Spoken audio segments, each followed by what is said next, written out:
The number you have dialed has been changed. The new number is... Please note, the new number is... Ayo Josh, let me get a little bit of reverb.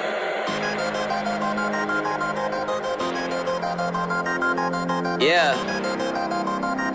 J Will. Yeah, I'm about that lifestyle. I talk green work, repping it all over. It's right on the t-shirt. Fan for a lifetime. Yeah, that's a long pass. Figure I would show some love right on the podcast. Turn this up loud and make sure you don't do nothing else. Cause if you're listening to us, then you're improving your health. My name is J Will. Welcome to the show, yeah. Wrestle, flow, yeah.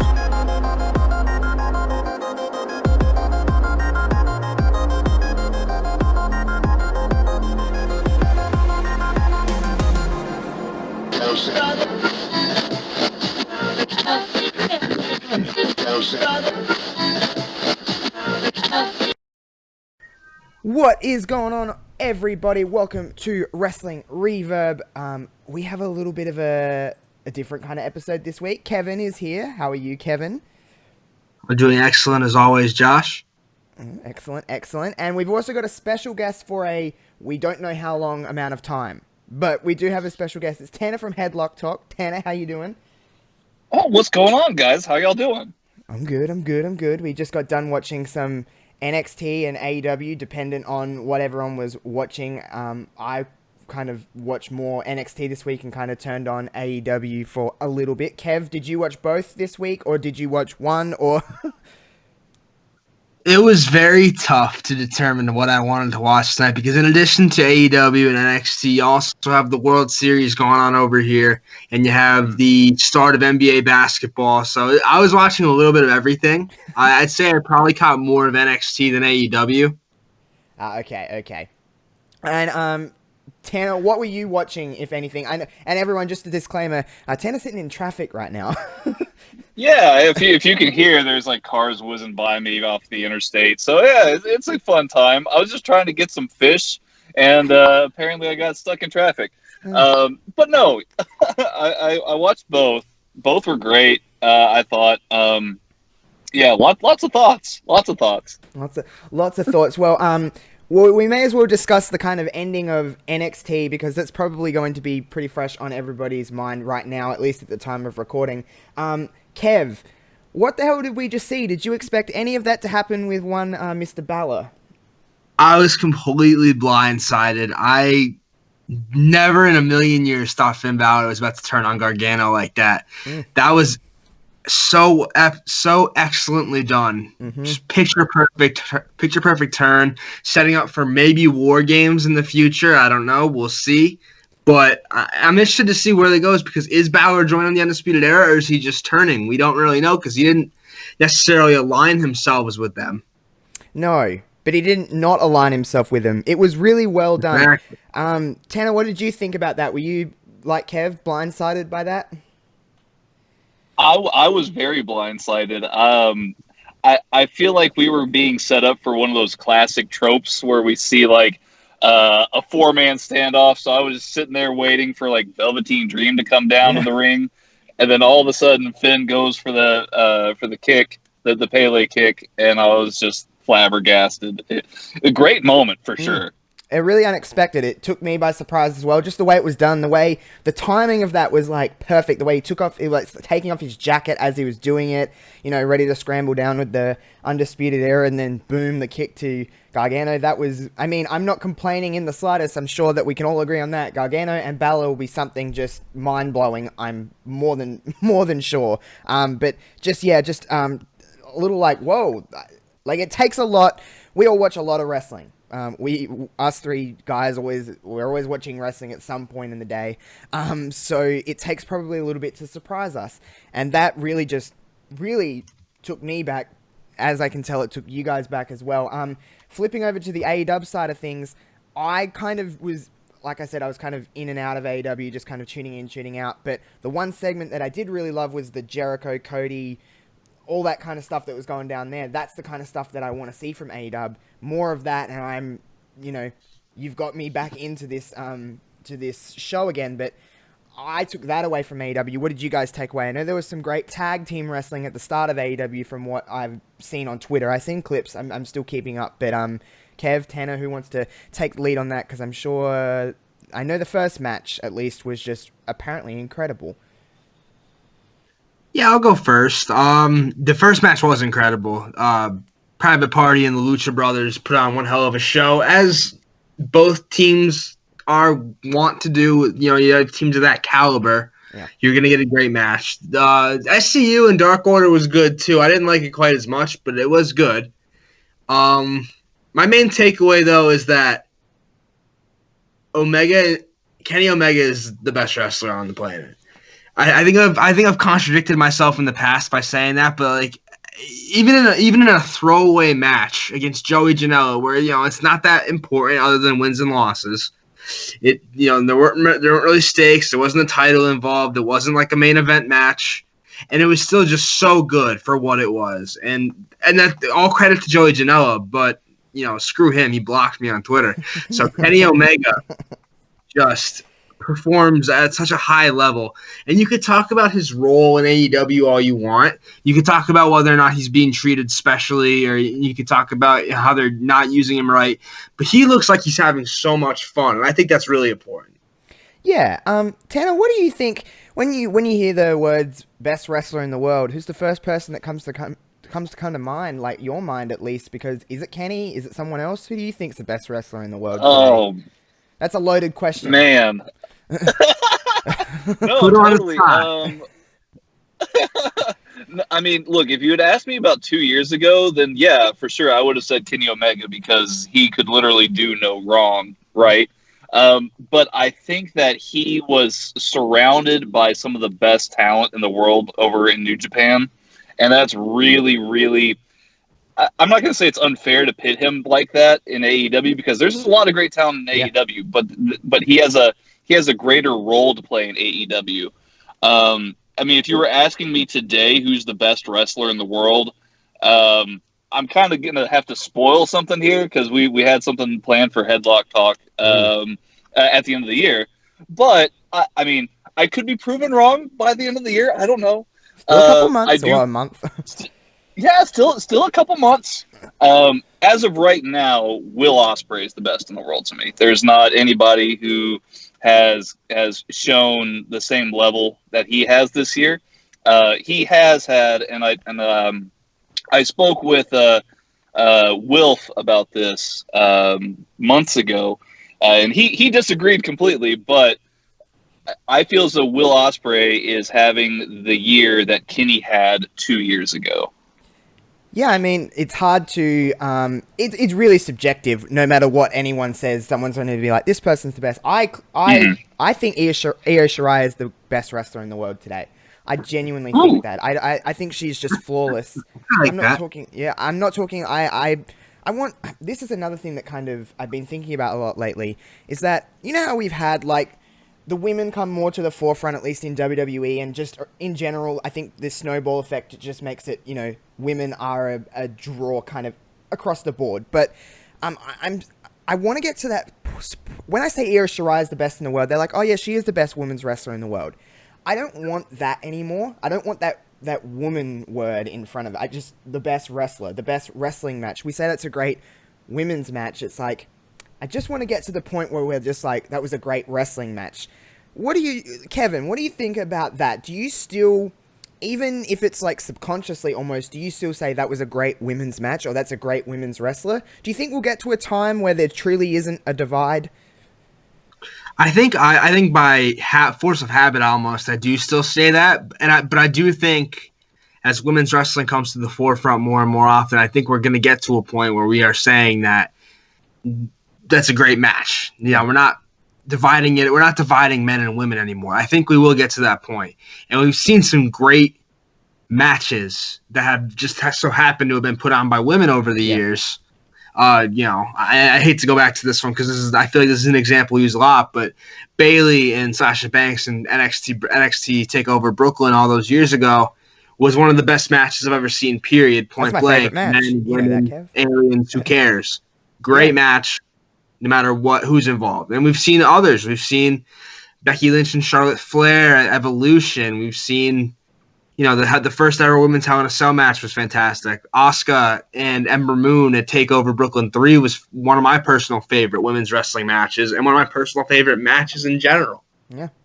It is something that I think we're getting towards, but I don't necessarily know how far we are, or if it's ever going to really truly be just, inclusive. Tanner, what do you think about that when I talk about that? When I say like Io Shirai is the best in the world, does your mind just out of habit just automatically go, yeah, she is probably the best women's wrestler in the world, or do you just go, no, she is just a great wrestler? I mean, I will say point blank, I will agree with you. She's one of the best wrestlers in the world. Yeah. Point blank. No ifs, ands, or buts about it, for sure. I kind of like Kevin here. It is kind of force of habit, because I think, and it's not just WWE, but I think that wrestling in general does this distinction between, okay, these are men's wrestlers and these are women's wrestlers, right? Mm-hmm. And I mean, they've got obviously the designated titles and everything. Somebody who I really like that's breaking that facade is Tessa Blanchard, because she's competing for all the men's titles in Impact. So I do think that that's very unique, and I think that that's kind of where maybe your headspace is at, Josh. Yeah, I don't know. How does everyone feel? I guess intergender wrestling is always going to be a hot topic no matter what. Some people are going to be for it, some people are going to be against it, some people are in the middle. Kev, where do you stand on intergender wrestling? We haven't really talked much about intergender wrestling because I don't know, I don't really see it as like a quote-unquote problem. But some people's mindsets are a little different. How do you feel about it just in general? I have no problem with it. I enjoy it. I think it's a great way to showcase some of the great women's wrestlers that we have in the world. Tessa Blanchard being probably the best example for what she's been doing in Impact and what she's done even before Impact. She's definitely she's gotten into some intergender stuff all over the world. It's just really, if it's a good wrestling match, it's for me. I don't care who's involved. Yeah, I agree. Tano, how do you feel about intergender wrestling? Do you think it has a place does it have a place on a mainstream audience? That's a really tough question, because we I don't want to get political, but we live in such a PC culture, we do, per se, that it could be misconstrued the wrong way if somebody changes into the channel and they just see like this 300-pound guy just like body slamming a woman. I mean, that would be like, I don't know. It would just be a weird thing if you're not a wrestling fan, right? Yes. But I think that for those of us in the know, intergender matches are not that. I mean, they shouldn't be that big of a deal. And I think when done well, it's great. Like Steven and I, Steven from Headlock Talk, the one, the only, we went down to Wrestle Circus. Their last ever show was main evented by Scorpio Sky versus Tessa Blanchard, for the title. And it was very, very good. Yeah. So when you have somebody that's built to that level, man or woman, it's going to be for great entertainment, just in general.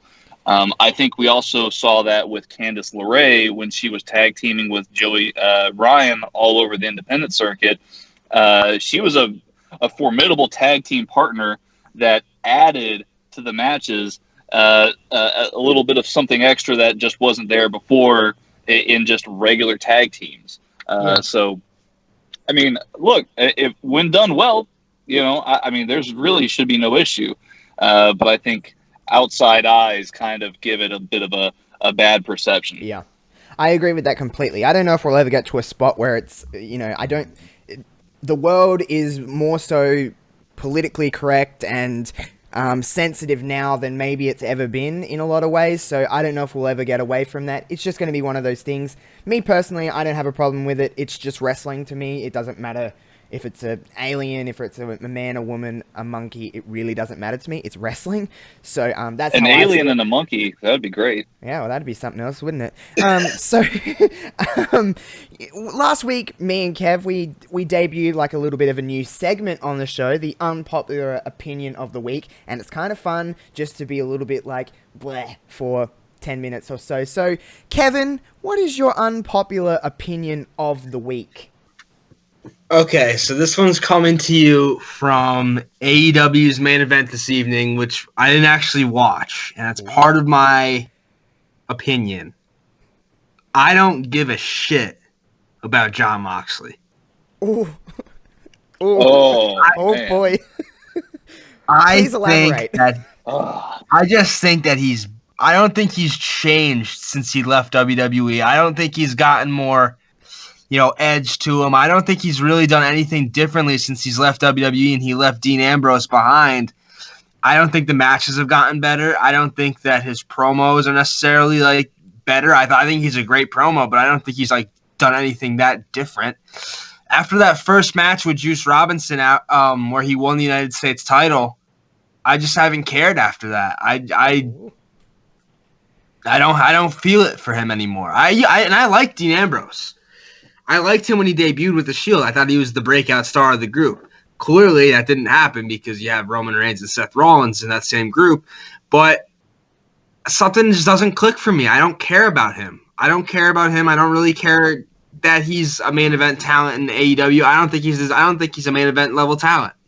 Oh, that is a hot take. Tanner, what are your thoughts on Moxley and just the transition he's made from leaving WWE to where he is now? Is he really that different from when he was in WWE in April or whenever it was? That's a tough question because I feel as though Moxley or Ambrose, however you want to approach him, he's always been the same person. It's whether or not they've allowed him to be the same person. Like, WWE restricted him a lot, or counter to that, they've given him a lot of really bad directive, right? Yeah. Like his last run in WWE with the feud with Seth Rollins and everything, I mean that's point blank perfect as to why, and that's a big reason as to why he left in the first place. But yeah, I mean, I really like Moxley, so I mean that was tough to hear, Kev. I'm sorry, I just unpopular opinion. That's what it's all about, man. I mean, I don't know how I feel about Jon Moxley. I certainly had a level of hype for him when he left and when he went to New Japan and coming to AEW. There was certainly a level of hype. Is it still there now? I can't say it is. I'm not going to just blatantly lie. I can't say it is. But I don't know. Maybe I need a little more time, but then there has been a lot of time. I don't know. I don't disagree with Kevin, but I don't know if I agree with you. But nonetheless, that's a hot take. That's a hot take. Tanner, you're the guest, but I did kind of warn you ahead of time. Do you have an unpopular opinion? I don't know if it's going to be on the level of Kevin's, but do you have an unpopular opinion to give us? If you don't, then it's fine. We can go to mine. I'll tell you what. I need some time to stew on this here because I'm still thinking about Kevin and Moxley's opinion here. So how about you go? You go first, Josh, and I'll think of something here. All right. So this week, Seth Rollins in general has been typing a lot of stuff on Twitter, saying a lot of stuff in interviews, and one of the things he said is, of course, Kenny Omega, when he's done in the minor leagues, can come wrestle him at WrestleMania. Now, a lot of people went into uproar over the fact that Seth called it the minor leagues, but personally, I have no problem with him calling it the minor leagues at all, because, in my humble opinion, not that it means much, WWE is bigger than AEW. So therefore, in Seth's eyes, he's defending the company that he works for, and also, it's competition. AEW say a lot of stuff about WWE, and everyone's like, yay! The moment Seth Rollins says something about AEW, everyone's like, we hate you, Seth Rollins. So me personally, I have no problem with Seth Rollins saying what he said. He's only speaking from his point of view, so I have no problem with that. Kevin, thoughts? I don't know how you feel about this. No, I don't hate that at all. It's I want there to be a lot of shit talk between AEW guys and WWE guys. I want that resentment to be there. I want that anger and that fire because it's gonna make everyone perform better. As far as he might not be right calling AEW the minor leagues, but I mean, they've only been in existence for X amount of months. They've only been on TV for X amount of weeks. Are they on the level of WWE yet? No. Are they doing really well so far? Yes. Those two things aren't mutually exclusive. You don't necessarily have to be on the level of WWE to be doing really good. You could, there's tons of promotions that are doing really well right now that aren't on WWE's level. WWE is just a step above, a cut above. Yes, I agree with that completely. Tanner, what do you think about that? How do you feel about Seth Rollins in general and just what he said about AEW this week or last week, whenever he said it? It's really interesting. Like, I don't think any of us can doubt that no matter who it is, whether it's Seth Rollins saying something one week or Kenny Omega saying something the next week, they're all playing the game, right? That's what this is. It's all gesturing, right? I mean, we could go on into hyperbole about who's right and who's wrong and what it means. I mean, I personally don't have much of a problem with Seth Rollins personally, or what he does in the ring at all. He does tend to put his foot in his mouth on occasion online with some of the things that he says. That's just my take, though. But yeah, I mean, that's all this is just public grandstanding and gesturing. And I mean, hey, look, he has the right to feel the way that he feels. He's the new WWE spokesperson, the new face of Raw and the current structure of WWE. Yeah, I mean, I'm sure that they appreciate him defending the company for sure. Yeah.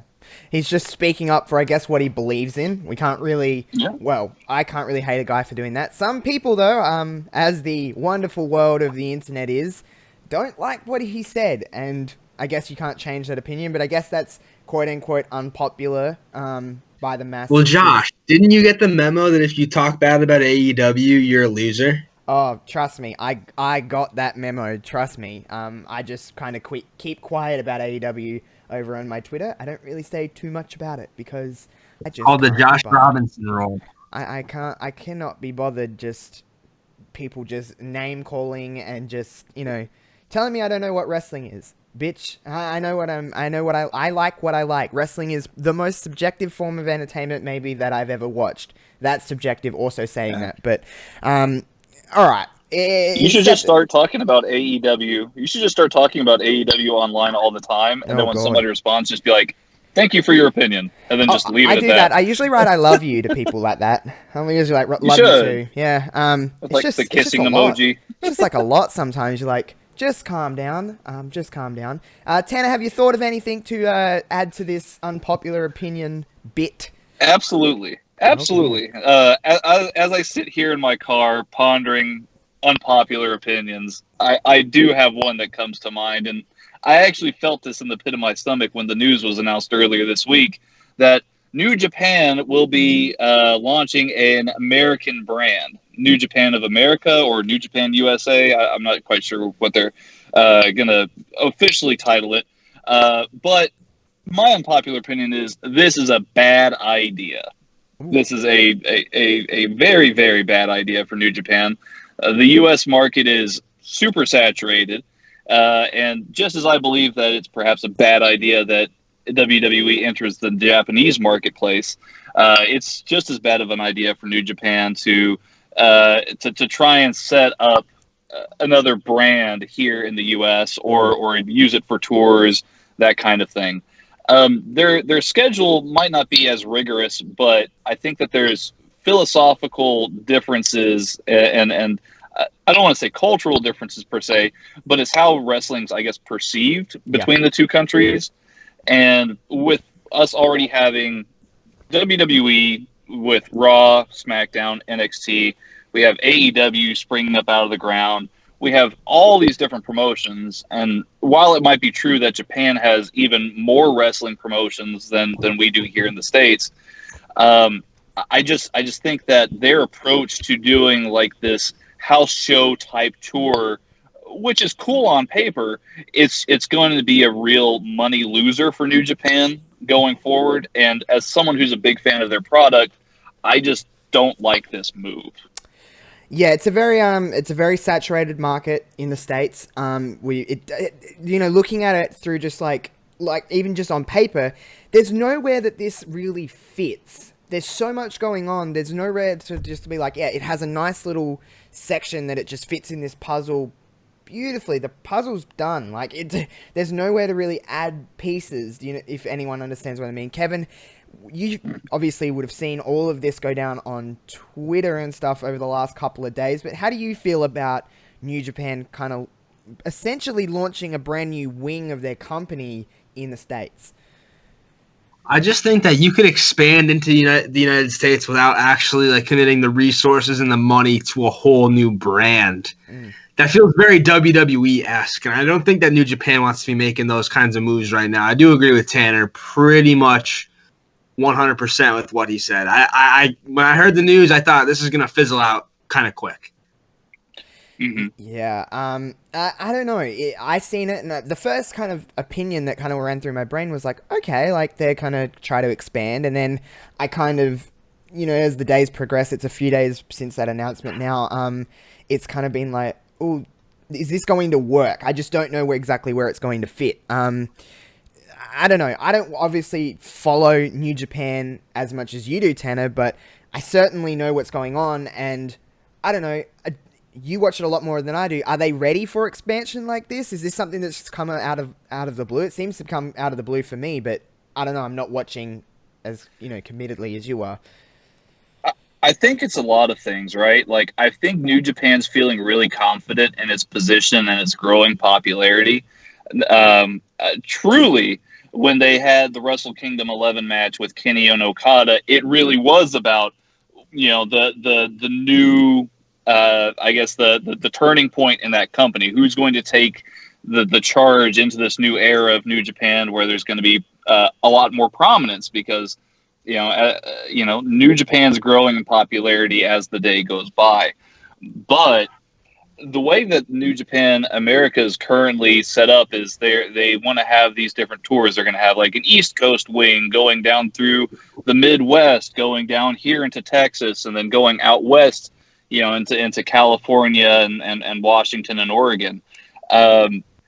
If it was more secluded, like if they had it just as a West Coast kind of extension here, where they just go through California up through Oregon and Washington. If there was something like that based on, where the LA Dojo is, obviously in California, and they were just using it as a brand building and something that they can put on New Japan World, I think that would be great, right? Like you could see these guys, it'd be almost kind of like NXT is. It'd be showing talent being brought up, the young lions kind of honing their craft, and they'd be able to develop these really cool, great ideas, and maybe even put a bit of an American twist on it, where you have this more storyline influenced kind of wrestling for the Japanese audience who would normally tune into New Japan.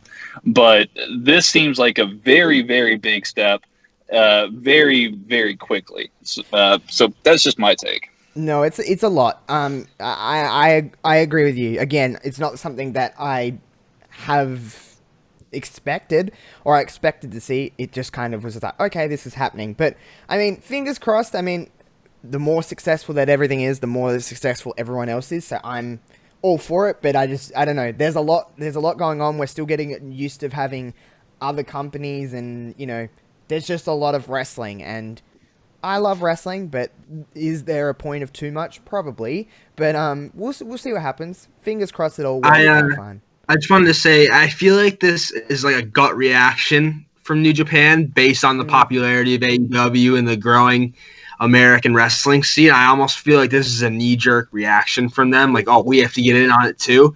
Where I think the opposite is so true. Where I don't think they need to. I think they need to focus on themselves and do their own thing in Japan. They could run the United States shows. They draw well, but I think that you're going to hurt that by making it a permanent thing. Yeah.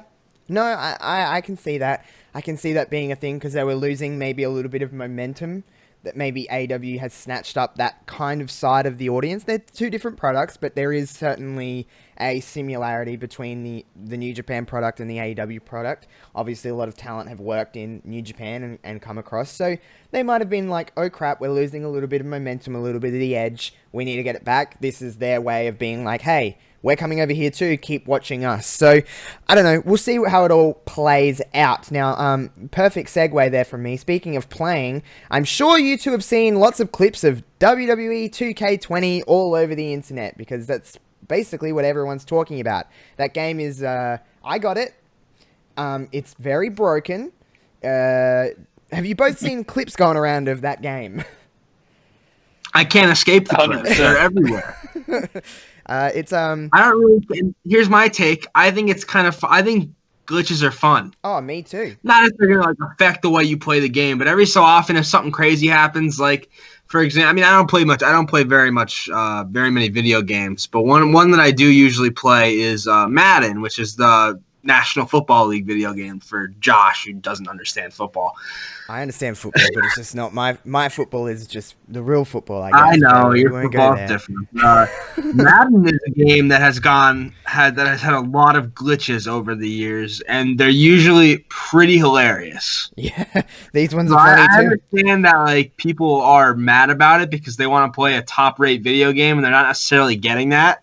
But I think you just got to roll with it and enjoy it for what it is, because it's almost so bad it's good. Yeah, no, I agree. As long as my game isn't crashing, or if it isn't like game changing and it's unplayable, I'm fine. It's funny to me. I had Sonya Deville in a pin for about 6 or 7 minutes because the referee just refused to count my pin, so I just let it play out for a little while. I had to restart the match, but it's fine. Tanner, you've probably seen them everywhere on the thing. How do you feel about just that in general? And people are going to complain. You could have a perfect game and people would complain, but some people are very serious about these bugs. Oh, well, 100%. And I think this is kind of going off of what Kevin was saying here. We're noticing a very troubling trend in video games right now, because this is now going on with WWE 2K20, Madden, like Kevin brought up here. That has a history of being broken, right? Tons of glitches, and then FIFA 20 this year. FIFA is also broken. They just put in the patch for career mode, which I was very happy about. Even though like my initial career mode runs were great, yeah, I mean, it wasn't that challenging. So, I'm glad that they finally fixed that. As far as the WWE game is concerned, I haven't had a chance to play it personally yet. Steven has, and he rated it for me, and he put it on a 2.5 out of 10. Oh, hell. So, I mean, I'll have to get more of his thoughts. I would suggest waiting until maybe a patch comes out, hopefully, or it's reduced in price. I paid full price for the game. I've had fun with it, and I haven't had any of like the big glitches that you're seeing everywhere. I've had a few little here and ones there, but nothing too crazy. My game's crashed like once because I clicked on something that just the game didn't like. But for the most part, knock on wood, it's been fine. So, I mean, I'm still having fun with it, and it's funny to me. I love bugs that just make me laugh. Like, getting stuck inside of ladders, I'm all about it. Just, like, get me in there. I don't care. I like that kind of stuff, but I mean, it's everywhere at the moment. Hopefully it will die down soon a little bit. Or I hope 2K just release a statement, say, okay, we see that there's problems, there's a patch coming, so people will just shut the fuck up. That would be my next kind of take on it. But it's still fun to me. I'm having fun with it. But moving along from that, are you still stuck in traffic over there, Tanner? 100%. Awesome. I've watched about 5 car cops go by and now an ambulance. So, I'm going to be here for a minute. All right, so we got a little bit of time. Yeah, we got all the time in the world, man. Let's rock and roll. All right, so the draft has now died down. We've seen now 2 episodes of WWE TV with the new rosters and stuff like that. I thought SmackDown last week was really, really good. I'm enjoying SmackDown a lot. More so than I'm enjoying Raw. I don't know if that's going to be a thing that continues to be. I don't know. I could have just been in the minority. I just thought SmackDown was really damn good last week. I like the way it looks and it feels. It feels a lot bigger. It's presented in a way that everything kind of matters. Like, I feel like everything had a reason to be on that show, and Raw is kind of halfway there. Like, some things belong on the show, and then other things I'm like, what is going on? In the term of what is going on, this is a great time to talk about what's going on with Rusev, Lana, and Bobby Lashley. Now, this week kind of took a little bit of a turn. Do we have to? They went to a restaurant and okay, so this storyline is bogus. Okay, it's not fun. It's not even like funny, like bad. It's just bad. Lana's the only one out of those three that can actually act. Bobby Lashley is a horrendously bad actor. It's just really, really just awkward and uncomfortable. However, now a few months back, obviously, Paul Heyman took over as the creative director or the executive creative director, or whatever it's called, on Raw. This storyline to me is very Paul Heyman. Is that weird of me? Is that an unpopular opinion? Kevin, start with you. Overall opinion on this situation, and is it a very Heyman-esque kind of rivalry? Okay, the segments are dog shit. Oh yeah, they're bad. I actually had the misfortune of watching this one play out live on Monday. I got out of work early, so I was able to catch Raw, and my God, just so bad. And it represents the worst in Paul Heyman, because Paul Heyman, for as much as we love him, has his flaws. Yes. This is one of them. Yes. He loves this kind of stuff because it's to kind the of corny. extreme too often sometimes. There's no, like, everything's like pedal to the metal. Everything's crazy. Car crash television, like chaotic shit. And this is basically the worst of Paul Heyman being manifested. Yeah, it's a rough time. Tanner, if you were presented with this storyline and you were to say they, not that they probably do, but say they had an end plan for this story and you were reading it, what would be going through your mind? Is there any way you can salvage this story? Oh man, I really don't know. So like, I guess I should start by saying I don't feel as though this is necessarily just a Paul Heyman thing, right? Like, obviously, I think he's the guy who came up with it, 100%, right? Yeah. But there's one man right above him who has to green light everything. That's true. So Paul Heyman, probably to get into Vince's good graces, went into Vince's office and said, "Hey, Vince, I've got this idea. We've got Lana and Rusev and Lashley, and they're going to do this love triangle thing." And Vince was probably like, "That's a great idea, pal. Let's go ahead and do it." And, so it goes, right? Like, that's the story. Where this story goes, I have no idea. I hope it just finishes and ends in maybe, I don't know, Lana proving herself better than both of them. I don't know. Yeah, it just doesn't help anyone, in my opinion. Like, who is this for? Who does this put over? Because I don't know. It makes them all look bad. It makes Lana look trashy. It makes Lashley look like a homewrecker, and it makes Rusev look like a cuck. Yeah, basically. I can't really say. Yeah, that's 100%. Yeah, it's 100%. It's a lot. It's not even bad, funny. Like, it's just I see that, and that's the kind of bad where I'm like, this is why people shit on this product a lot, is because of stuff like this. I'm not saying the whole company is like this, because it's not. But it stands out. This stands out like, just horribly, because it's hard to avoid this. And I know that a lot of the time WWE's philosophy is if people are talking about it, that means it's good. It's not the case. Hey, and that's coming from me. I defend WWE all the time. I love that company to bits, but there is obviously flaws. And this is a big flaw, is that they, no matter how many times we see these stories play out, and they always fizzle out and they're always just perceived really badly, they still always happen. Not the exact story, but they still similar stories that have happened all throughout WWE's time. It's not interesting. There's no part of me, at the end of the day, there's no part of me that wants to see Rusev and Bobby Lashley have a match in general. I don't have an interest in seeing them wrestle. It's not someone that I want Bobby to wrestle. It's not someone I want to see Rusev wrestle. So, I don't know. I agree with Kevin. It just makes everybody look really, really just bad in this situation. On to better things. Well, I hope this is perceived as better. It should be. Is everyone excited? Is everyone on the same page that they're happy for Nikki Cross getting an opportunity to be the number one contender for the SmackDown Women's title? She won that six-pack challenge last week on SmackDown, which I thought was really fun, and it also utilized a different group of talent. Not really six people that are always at the forefront of, the women's divisions. They've had their little moments to shine, but they're never really, the ones that everyone's talking about. I think the SmackDown Women's division in general is very good. Tanner, I'll start with you. How do you feel about Nikki Cross winning and just the SmackDown Women's division in general?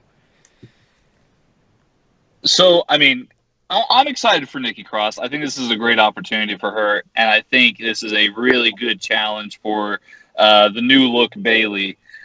So I think this is a very, very intriguing direction and a very good opportunity for both of them, actually. Yeah. I will say I'm a bit confused, though. And if you two gentlemen can help correct me, I would greatly appreciate it. I thought Bliss and Cross were on Raw. Am I wrong? No. So on WWE Backstage last week, there was a trade that took place between Raw and SmackDown, and Bliss and Nikki came over to SmackDown in the trade for, what was the quote, Kevin? Was it like future trade considerations? Future trade considerations, which basically means nothing. Yeah. Oh, wonderful. Okay. But yeah, Bliss and Nikki got traded to SmackDown from Raw. Well, that's a good move for SmackDown because I'll be honest, prior to that, I was actually really worried for SmackDown's women's division. Yeah. Women's division. Yeah. Me too. So I'm excited for that. I'm excited for that division. How did you feel about the six-pack challenge last week? I'm not saying it was like the greatest match I've ever seen because it wasn't, but did you think it did a good job at showcasing people like Dana Brooke, people like Mella, who really hasn't had a chance to really wrestle too much lately, Mandy Rose, Sonya Deville, Lacey, and of course Nikki? Yeah, I thought it was a very solid match for sure. I had no problems with the match at all itself, and I think Nikki is a good first contender to Bayley, really. So yeah, a good way to kind of start things off. A bit more. I feel like the six-pack challenges tend to be like overused when they don't have a good idea of where to go. Yeah, but I think Nikki Cross is a good option here. Could they have maybe found a different way to promote her to that level? Sure. But they did it this way, and that's fine. I can fully accept it. Yeah.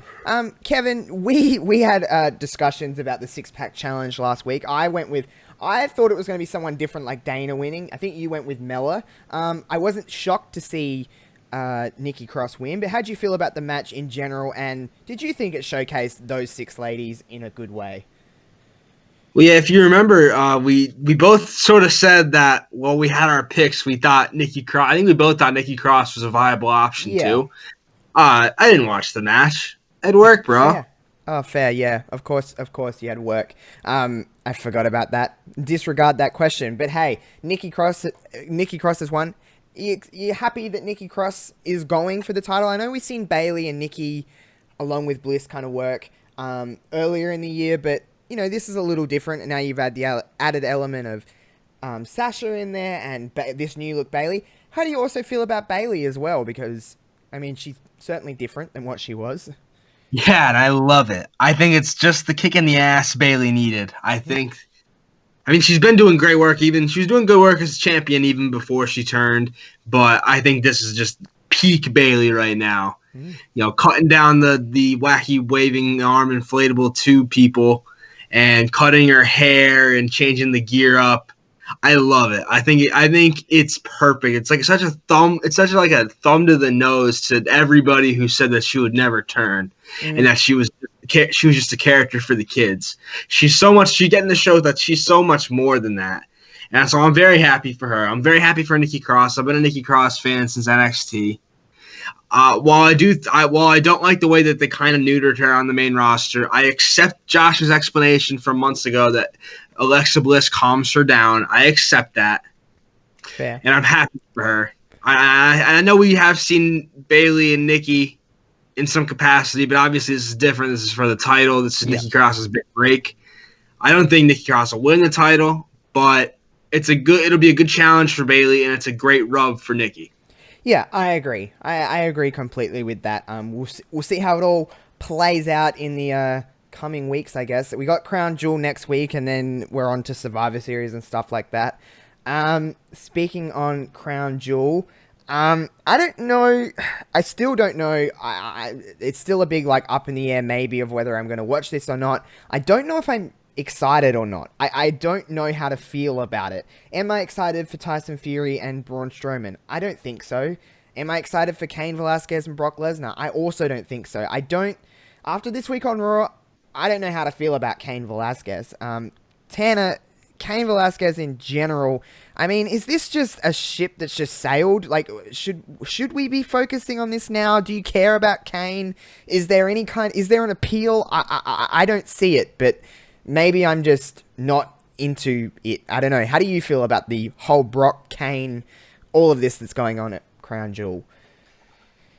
I really actually kind of like it.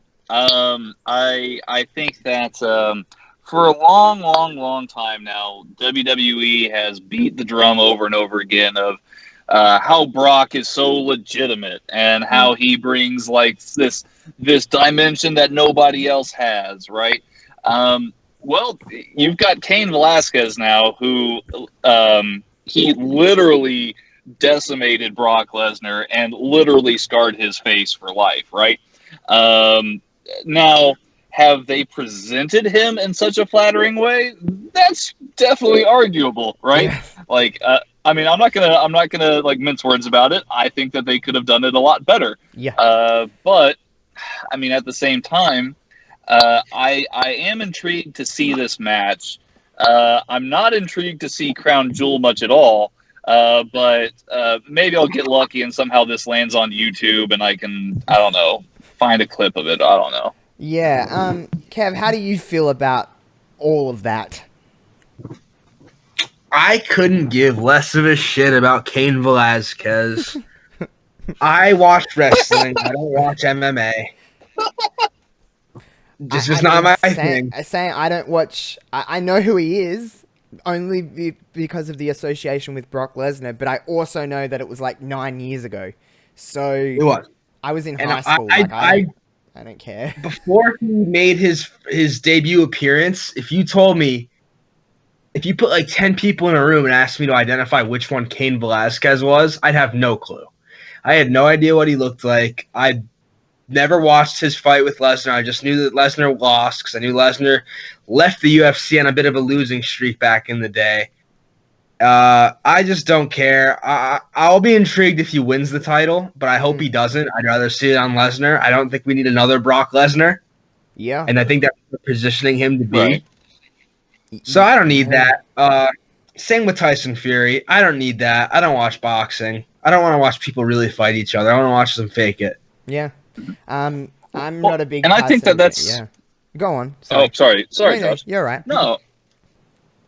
Well, I was just gonna say, I think that's kind of something that WWE's trying to bank on, right? Is we're gonna try and get all this crossover appeal, from outside of the wrestling world, because maybe the same people, they might be using weird, statistics or analytics to do this, but they might be oh, okay, well, maybe there's some crossover between boxing and wrestling. And I think there's always traditionally been crossover between wrestling and MMA, maybe to a degree, maybe more popularly with the UFC. But at the same time, I think wrestling fans, more traditional wrestling fans, just like wrestling, right? Yeah. So it's, I can see it both ways, but it is, like Kevin said, it's a real hard sell. Yeah, it is, and just it's always going to be a little bit when we have these Crown Jewel events and stuff like that. There's always going to be some kind of a stigma against it, just politically and whatever. I can see past all of that kind of stuff, but it's still a wrestling card is a wrestling card at the end of the day, and if it's not interesting me, I'm just kind of like, whatever. It is what it is. I don't even know what else is happening at Crown Jewel. I think there's some kind of like tag team turmoil match to determine the best tag team in the world. I don't know. I don't really care too much for that, to be completely honest. There's the Team Hogan and Team Flair stuff, which is also something that I'm not really that interested in. Am I just being a Debbie Downer here, or what's going on? Is this just not interesting anyone? Kevin, are you interested in anything that's going down? Are you interested in Team Hogan, Team Flair? Like, Josh, you're being a little bitch. Apparently. I'm joking. I hate to say it because I hate the idea of WWE doing a show in Saudi Arabia because of the political ramifications, but I'm kind of excited for this card. I mean, we talked about this last week. I'm excited for Fiend and Rollins. I know that's a very unpopular opinion, but I'm excited for it. I'm excited to see Mansoor and Cesaro because I want to see what Mansoor could do in the ring. There's going to be a battle royal. Those are fun. Tag team turmoil, probably not going to be that much fun. I don't care about any of the. I don't care about the WWE title match. I don't care about Strowman and Fury, and I don't care about Hogan and Flair. I care about half the card. Okay, fair. Tanner, how do you feel about this card in general? Are you looking forward to any of it? I mean, the Brock and Kane stuff intrigues me for sure. The Team Hogan, Team Flair stuff, like, that's been all kinds of like, what? Like, this is all just strange to me, right? Bit of a shitstorm. A bit would be generous, right? Yeah. I would be far more intrigued if Ric Flair was like, I'm going to come out of retirement and I want your career, Hogan, and then they have a match. I'd be far more intrigued by that than I am with this Team Hogan, Team Flair stuff. Yeah. Hey, yeah, you're free to disagree with that. That's totally cool. You know what? I can't even really disagree with it, though, because if they were wrestling, I would want to watch it just because, like, what the actual fuck would be happening in the ring. I'm not really sure what they could even physically be able to do anymore. I mean, Flair's crazy. Yeah. Flair's crazy, so, you know, he's probably doing something. He'd probably do something. And then, I mean, Hogan really never did that much in the ring anyway, so he probably could still do what he did. But you are right to a sense. If they were wrestling, I'd be probably way more excited than a 5-on-5 tag match going down. Yeah, that's how I feel about it. Tanner, how do you feel about we're kind of removed from the mess that was the Hell in a Cell finish. We kind of let it simmer, let it die down a little bit. Now going into Crown Jewel, we have The Fiend and Seth in a Falls Count Anywhere match that, in big letters, cannot be stopped for any reason. So I guess they're just going to wrestle literally forever. But do you have any kind of different opinion going into this one? Are they still booked into a corner? Is there a way to get out of this? Is this going to halt the momentum of either of them? Is there still momentum behind this? Is this something that you want to see? What is your opinion on all of it? I mean, I think it'll be better than the Hell in a Cell match, right? Like, I think it'll be better. I still believe that they're booked into a corner on this one here, because no matter how they get out of it, it's not going to be as clean or as good as what they think it's going to be, right? Maybe I'm wrong. I don't know. But with Rollins clearly being on Raw and The Fiend clearly being on SmackDown, I mean, I guess what you could potentially do is say Raw's cashing in on these future considerations after The Fiend beats Seth Rollins for the Universal title. I guess you could do that, but that's not even a guarantee that The Fiend's going to beat Seth, right? Like, I mean, I don't know. I would like to think that The Fiend would beat Seth, but the whole situation has me so like I almost get angry thinking about it. But I mean, look, it is what it is. You know, that's the card that they played. You know, so I'm intrigued by it. but I'm not super hopeful by anything that's going to come out of it.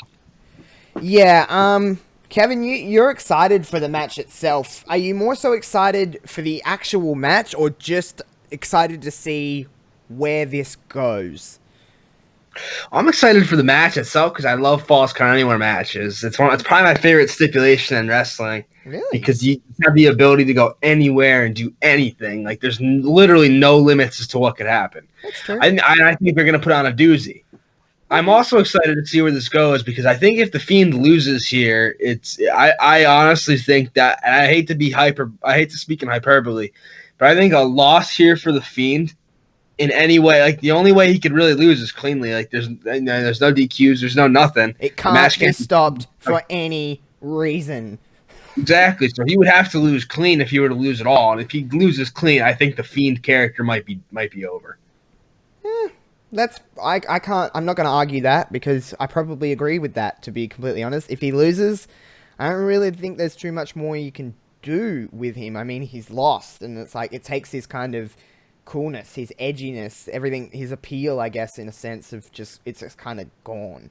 And that's what they did originally with Bray Wyatt.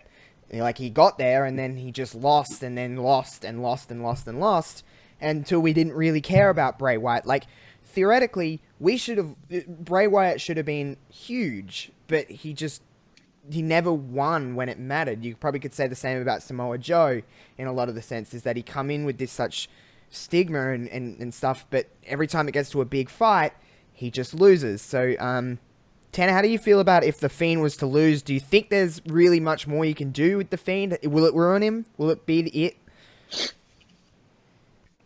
Well, Kevin brings up a lot of great points, and I think you do too, Josh. And the more and more that we talk about it, the more and more that I don't think that there's any way that the Fiend can lose this match, right? And maybe there's maybe there's a deeper lying issue here too, right? We as fans know that the WWE is all about their Twitterverse, right? Like they're super into their Twitter metrics and connecting to fans through social media and everything like that, right? They obviously heard the feedback loud and clear when Hell in a Cell happened, right? Yeah, how could you not?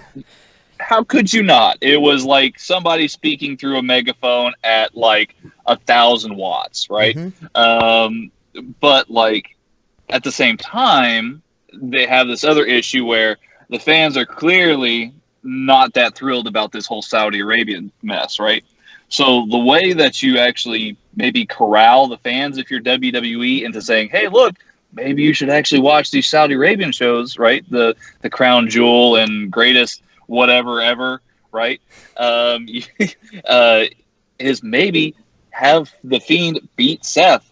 That's going to get people to actually tune into the Crown Jewel show, whether it's live or on replay, right? And they can say, well, look, Crown Jewel is a success because, you watched it regardless, despite you saying that you hated it so much. That's true, because that's the only reason that I'm considering watching. I didn't watch the one earlier in the year. I don't remember watching all of Crown Jewel last year. It is because of that, but the reason I'm considering watching this year is because there's a chance that the Fiend could win, and I want to see that. So of course, as a wrestling fan, I don't want to see that on Twitter and then watch it. I want to see it. I want to see it for myself and be like, oh my god, it happened, and it just so happened to happen here. So you are right in that respect of getting. This is a way to get the wrestling fans as well as the casual fans to watch Crown Jewel, which I mean, in a business way, you can't hate that. That's good business, but I mean, you can say what you say about it because they're just trying to get people to watch the show, I guess. Can I pose a question to you guys? Sure. Imagine if I said no. Imagine if I was just like, no. No, you can't. No. Oh, okay, fine. Let's assume that the Fiend does win, though, right? Like, let's say that he takes the title off of Seth. He goes to Raw. He has a very successful run. Whatever, right? What does that do to Seth, though? Because Seth is now in a position where he's lost the title twice in a year. Obviously he's regained it, but I mean, that would just make his stock so much worse than it already is, don't you think? I'd say so. Or where would you go? Where would you go with Seth? I guess is my greater question here. I don't know. Seth Rollins is in a really, really, really weird spot where he's not loved, but he's not hated. He's just in this weird in-between where he's on like this line where he hasn't quite crossed on either side. He's just in this really vulnerable spot. I've talked about it so many times with you, Kevin, in the fact that I think that Seth has been put into a lot of situations that are kind of unwinnable for him. He gets put into these situations, gets booked into these things where it's just like we want to really badly cheer you, Seth, but you're getting in these spots where you're not cool. You're not fun to watch because you're just presented in this weird way. You look at the stuff with Becky over the last few months and him fighting Baron Corbin and Lacey Evans, like that was cringy. We didn't like Seth Rollins and Becky Lynch as much as we did. You look at him against The Fiend and it's like, I like The Fiend so much more than I like Seth Rollins, so therefore by association, I don't want to cheer for Seth, I want to cheer for The Fiend. And then the ending of Hell in a Cell is that the problem with the ending of Hell in a Cell, like we know that it was not Seth Rollins' fault, but just somewhere weird in our minds, we have to blame somebody, and a lot of people blame Seth. And then Seth says some things, and it's just he's on this weird line. So to answer your question of where does he go, it puts him in a really bad spot because it makes him look bad, because he's now lost the title twice in a year. You can't really then go for a third time and win the title back and then try to do this because it's just the same old with Seth. He just looks like someone that he can get the job done but can't hang on to it. So I don't know where you really go with Seth Rollins after this because he's worked with so many people. I don't know. I guess Kevin, you might have a little bit of a better answer for this. I think the thing with Seth is that he's losing the title twice in a year, but he's lost the title. If he loses, assuming he loses on Thursday, he's lost the belt to Brock Lesnar, an unstoppable machine, and The Fiend, an unstoppable machine. Yeah. I don't think that it necessarily hurts Seth too bad to lose the belt in these situations. I think Seth is in a weird spot, like Josh said. But I don't think that it's going to necessarily hurt his credibility to have lost to Brock Lesnar and Bray Wyatt. I think that it just, has to happen. I don't think they have a choice. I don't know. To answer your question, Tanner, I just don't know where you would go with Seth if he was to lose. But even if he was to win, I don't know where you really go with Seth because there's not a lot of matches that I really want to see with him with the Universal Championship. Like, cool, like he could go and fight maybe like, I don't know, Randy Orton or something, but we've seen that and whatever. There's not a lot really to do with Seth, especially in the spotlight. I don't know. Do you guys, to ask you a question, Tanny, do you consider Seth Rollins the face of WWE? Because I don't necessarily think he's the top guy. I mean, he's certainly been the most vocal over the last few months. And I mean, even Roman Reigns at his height of popularity, which I mean, Roman Reigns is still very, very popular, right? But even he wasn't so prolific or profound in his statements, right? With that said, I do think that perhaps what would need to happen is maybe Seth loses to Bray. Fiend has an extended run as just a monster with the Universal title, and maybe Seth goes away for a while. Maybe we don't need to see Seth for a minute.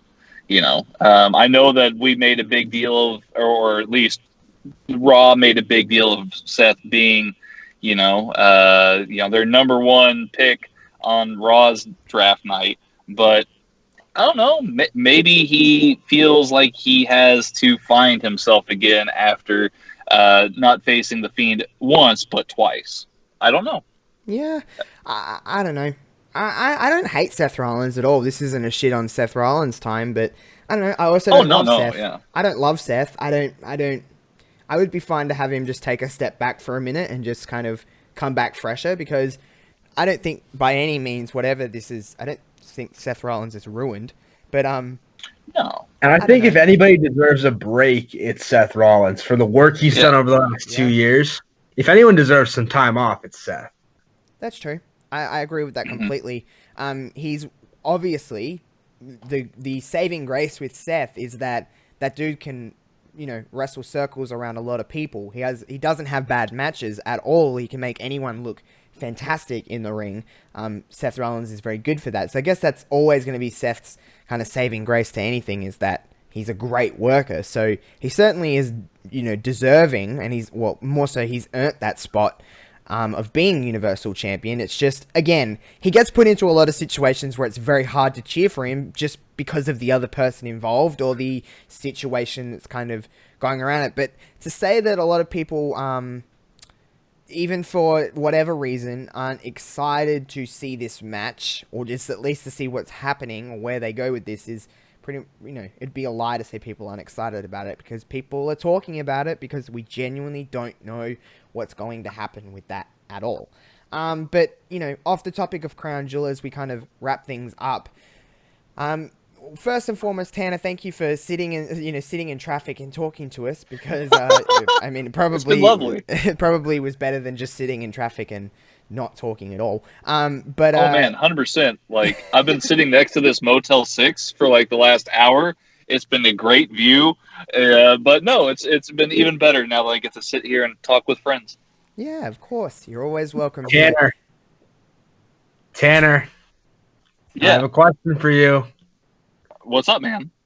It's, you can't come on this show and not offer your opinion on the greatest trilogy of films that have ever graced the small screen and big screen. Oh my God. So I have to ask, rank the High School Musical movies for me.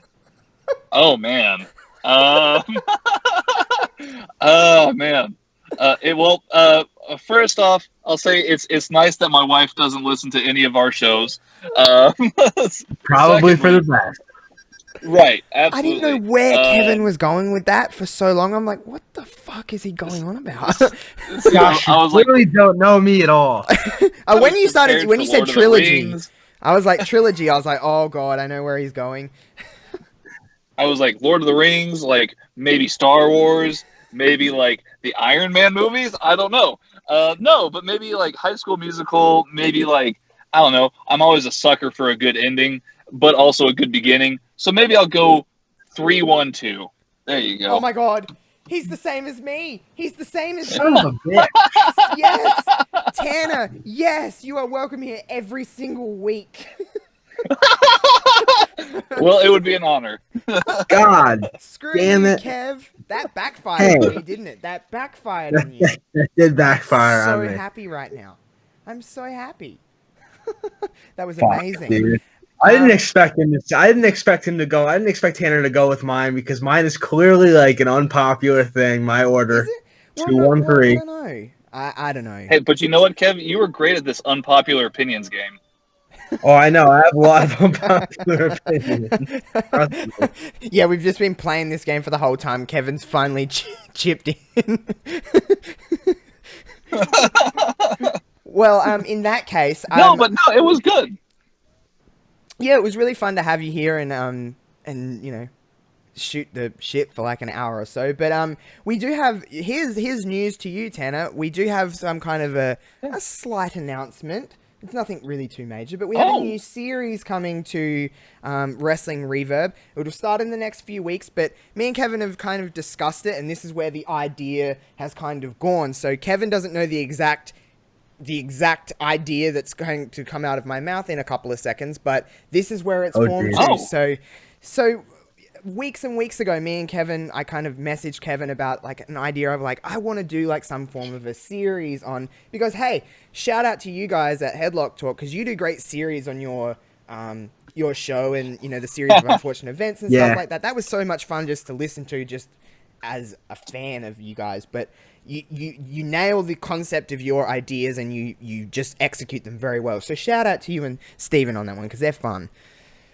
Oh man, I feel so flattered and blessed that you guys are listeners and fans, and I consider myself a huge fan of you guys, really and truly. And yeah, we still. I mean, we're only 3/4 of the way to this show that I want to have, which is a Headlock Talk Wrestling Reverb mashup episode where we just all sit down for 3 hours and just like pick wrestling apart. I think that would be great. Yes. But yeah, yes. I mean, really and truly, you know, I'm inspired by you guys for sure. Yeah, give the people what they want, everyone. Let's get this a thing, because I want this to happen as well. Just us four just talking about wrestling and just really breaking it down, like literally just picking it apart, because obviously we all have opinions on wrestling, but we're all also friends, so we can respectfully talk about wrestling with one another. But, however, I digress. So we have a new little series coming to Wrestling Reverb. Of course, Reverb Rewind will be back very, very soon, because that's Kevin's favorite thing in the world to do, I think, is Reverb Rewind, because we just get to go and watch wrestling and then talk about it. You've probably all been aware that, I've kind of, my vision for the show hasn't necessarily changed. I just want to get back to what I originally intended to do with this show, and that's just not become the norm every week, do something different all the time, and attack wrestling a little bit differently than maybe some others do. So, we're going to be doing this thing called, it's called WrestleMania to WrestleMania, which means we look at one superstar's time from one Mania to the next, and we took to the 365 days and talk about all the significant things that happened on the lead up from their WrestleMania match to their WrestleMania match the next year. So we'll pick a different superstar every time, we'll pick their time period of what Mania to what Mania, and do every kind of significant event that happened in that time. Talk about the matches, the moments, everything in between that kind of led them to the next Mania, and if they were better off than they were the year before. So we're going to do that very, very soon. More details will come out about that in the next few weeks when I decide when to tackle it over the next couple of episodes. But be on the lookout for that, because me and Kevin can actually break some stuff down and actually analyze some stuff. Still have our opinions, but actually go through in like a chronological order and be like, okay, this happened on this Raw and this happened on this pay-per-view. So, be on the lookout for that, because the very first episode will probably be someone that's had, a pretty standout year in the fact of, the impact that this person made. We're actually going to look at Ronda Rousey, WrestleMania to WrestleMania, and go through her year. And that was her whole year that just kind of transpired in the wrestling world. And, did she really make that much of an impact? What kind of significant events happened? What kind of transpired because of them? But we're going to look at Ronda Rousey, so be on the lookout for that in a couple of weeks. So that's going to be something to do. But we'll take some suggestions from people of what kind of, when you want to see, who you want to see, and whatever it may be. But it's exciting, and I've kind of really thought this one through, and we're going to try and just really tackle this, because it's something different. We haven't really seen it anywhere else, so let's knock on wood that nobody's just doing this and we're just stealing them. But I don't think we are. I did some research. But yeah, me and Kev are looking forward to doing that. But as for this week, that will do us for this week. Where can we find you on social media, Tanner? Plug your stuff away. The floor is yours. Oh, man. Well, you can always hit us up on Twitter at Headlock Talk.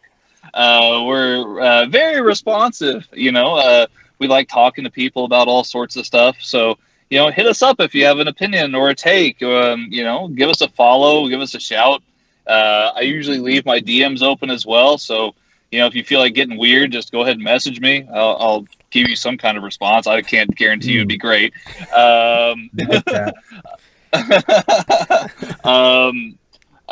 We've also got this wonderful link tree on our Twitter page, so you can listen to Headlock Talk on iTunes, Spotify, and Google Play currently. We're also working steadily on funding something here for YouTube, so we're trying to pull some funds together and try and get some YouTube stuff going too. So yeah, this would be very interesting. So, keep an eye out for that. But hey, guys, it was a pleasure to be on Wrestling Reverb. I've wanted to be on here for a long, long time, and I greatly appreciate you having me on tonight. No problem. Of course, anytime you are welcome. Mine and Kevin links all on if you're watching on YouTube, They're all down there in the, you see it where I'm pointing, and you can also go to our Twitters. You know where we are at this point. Make sure to leave a 5-star rating on iTunes, leave a review. It all helps us. Leave a like if you're watching on YouTube, subscribe, all of that good stuff. Until next week, I hope you have a wonderful, wonderful day, evening, wherever you are in the world, whenever you're listening to this.